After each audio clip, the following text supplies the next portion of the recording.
The neoclassical labor models do not explain all variation in wages across occupation and across workers. So, we now need to turn to various other factors that influence wages that are beyond the neoclassical economic theories but are studied by economists and other social scientists. And one such explanation of variation in wages and also of an explanation of why wages do not fall below a certain level is minimum wage laws. Wages may be prevented from reaching equilibrium due to minimum wage laws, but even well above the relevant minimum wages, social norms may prevent wages from adjusting downwards due to market force. But most of the governments have some kind of minimum wage law specifying the hourly wage that must be given to all the workers. For example, in this graph here, we can see various countries and their minimum wages, and we see that United States has a federally minimum wage of 7.25 dollars per hour as of 2017, and although about 30 states have set higher minimum wage rate, which has changed in the recent times, but still we find that this is on the lowest side in amongst other developed countries. Most other developed countries have higher minimum wage rate. For example, the minimum wage rate is equivalent to $8 in Canada and $11 in France and $13 in Australia.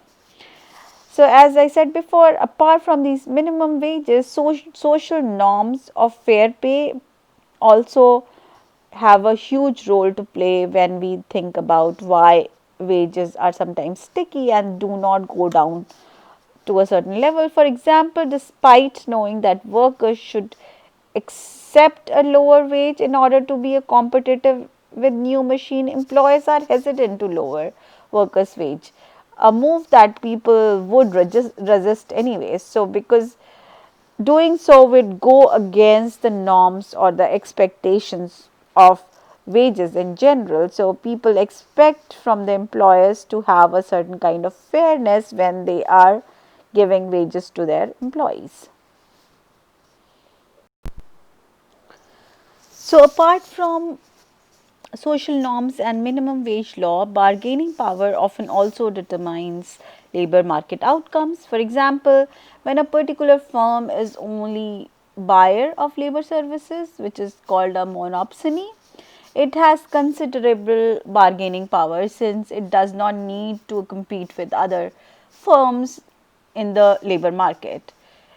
On the other hand, an oligopsony, which describes a situation when there is just few buyers, the workers possess some bargaining power in this case. And more often than not, labor unions are the one that organizes the collective bargain with employers on behalf of their members regarding wages, benefits, and working conditions. And as we can see in the graphs, for the past several years, the labor unions have been on a decline in the United States. They were not legally recognized in the United States until 1935, and since then there has been a decline for past 40 years due to a progressive anti-union regulatory environment. While there is similar trends in Europe, union membership in Europe has remained relatively strong. And economists differ over whether labor unions on a whole is beneficial or not. Some argue that they distort the labor market, resulting in above market wages, while others argue that they are important to balance or equalize the relationship between employees and management. In any case, labor unions and bargaining power of employers in the labor market, employees in the labor market is an important issue to think about. And in the next slide, you will see a short video about the labor unions in United States and their roles from the Times magazine.